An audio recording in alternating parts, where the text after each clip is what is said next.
Hi, this is Gary with MACMOST.com. Let me show you an alternative to using the Notes app on your Mac. MACMOST is brought to you thanks to a great group of more than 1,000 supporters. Go to MACMOST.com/Patreon. There you could read more about the Patreon campaign, join us, and get exclusive content and course discounts. Now, while the Notes app has gotten better and better with each version of macOS, it still lacks in some areas.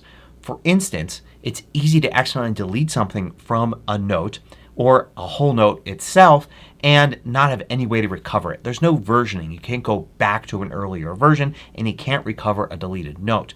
This makes it a poor choice to store critical information. But if you want to store information in Notes, you're not restricted to just the Notes app. You can actually use regular documents. The Notes app stores everything in kind of a container with a library of notes in it. You can't see the individual notes as files. But you can certainly use an app to store individual documents, each one being a note. Now you could use something complex for that like Pages or Microsoft Word. But you can also just use TextEdit on your Mac. TextEdit actually works a lot like Notes except that you actually see each individual note as a file and you can easily revert to an older version. Plus it's easy to restore lost notes with Time Machine. So if you're going to use TextEdit for Notes, you can store the notes any way you want. You can put individual text files in folders with other files for that project or however you like to organize. If you want them to be more like the Notes app, you can create a folder called Notes. I've put it here in my Documents folder under iCloud Drive. And in this folder you can see a whole bunch of different notes that I've stored, each one as an individual file. I'd like to view these in list view and you can see them clearly here with date modified and other information. And to access any one of these on your Mac, all you need to do is double click it. So for instance, I can double click this note here and it opens up in TextEdit. Now TextEdit can actually use two different formats, rich text or plain text. I'm going to assume that you're going to want to use rich text here to get a lot of the extra benefits like having links and being able to style text like that. Rich text basically gives you all the functionality that you've got in the Notes app plus more. For instance, I could easily use the controls up here to create a highlight behind some text. And since these are normal documents, I can use save just like I could with any document. In Notes you don't have that. You just make changes and it's automatically saved. But since you do save, that means I can use revert to and revert to the last opened or browse all versions of this particular file. So I can go back in time. If I deleted something a few days ago, I can go back to the version from before then and I can actually select the text and copy and paste it out, or I can restore to this version if I want. That makes using TextEdit documents a lot more robust than using Notes. And you can create as many of these files as you want. You can create new folders to hold the file so you can have a whole structure in here, or as I said before, you can actually put the notes where they belong. So if you have a project you're working on like some video files, there's a spreadsheet, there's some PDFs, and you want to have a note that goes along with that, you can just store that document right there in that folder. It doesn't have to be grouped with the other notes. Now you can see here it's easy to add links and you could also add images as well. So for instance, here's a note as a TextEdit document. I added an image to it. That makes it the more complex RTFD format, which allows you to have images.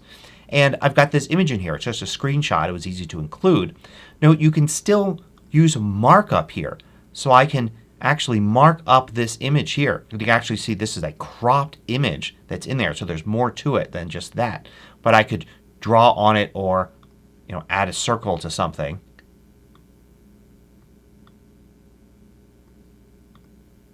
And you can see that appear there in the note now. You could do lists and tables in rich text documents as well. You can see under Format here you have a complete set of formatting options and you have lists and tables. For lists you have a lot of different options right here. You can see the different kinds of lists that you can create. You even have styles you can choose from. You can see here I could easily choose the fonts and things. But I could also expand this a little bit and you can see here I've got styles. And I could show styles, bring this up, add favorite styles and things like that. And when it comes to things like tagging, you can actually just use hashtags like this. When you search in Spotlight, it actually searches the contents of files like text and rich text documents. So if I put hashtag meetings in here, it's not anything special. It's just regular text. But if I go into Spotlight and search for hashtag meetings, you could see here under Documents 2 notes that I've created come up here because it has that inside. But there's more. You can actually select a file here and use the tags in the Finder. If I go and do Command I to get info, you can see I can add tags and use Finder tags here. In addition, the note itself can have tags inside of it. If you go to File and then Show Properties, you see here there are keywords here and you could add something here like that. And you can see how it adds that as a tag in there. And now in Spotlight, when I search, you can see that comes up. The advantage though to using Finder tags in here is that you can also tag other files. So if you have, say, video files in a spreadsheet and you want those to remain separate documents, you can add the same tag for those two and for the RTF file with your notes in it, and then find them all at once when you do a search for that tag. You can also, of course, come up with good names for the individual files themselves. Now, of course, I mentioned Time Machine before, and if you are using Time Machine, and since these are regular files, you can delete one and then say, whoops, I need to get it back, and then actually enter Time Machine. And now go back in time,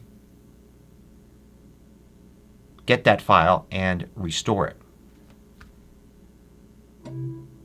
Well, if this all seems too good to be true, like why wouldn't we just be using TextEdit all the time instead of the Notes app? Well, there is one major drawback, and that is that syncing to the iPhone and iPad doesn't work as well because there's no TextEdit app for the iPhone or iPad.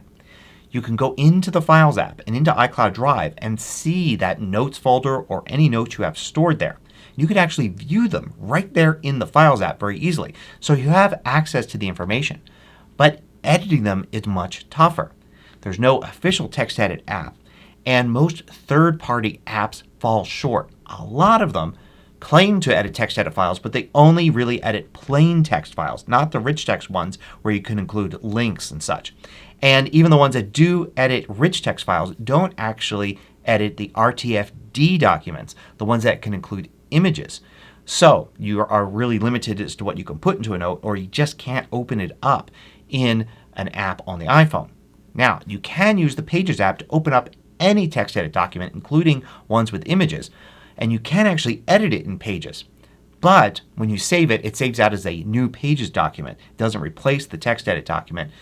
You have to export as a TextEdit document in order to get it back into TextEdit. It's a pain. It's not something you really want to do on your iPhone.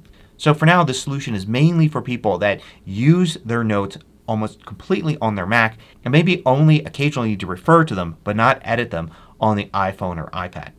It's still possible to do, it's just not easy. So an alternative in that case may be to go all the way up to using Pages.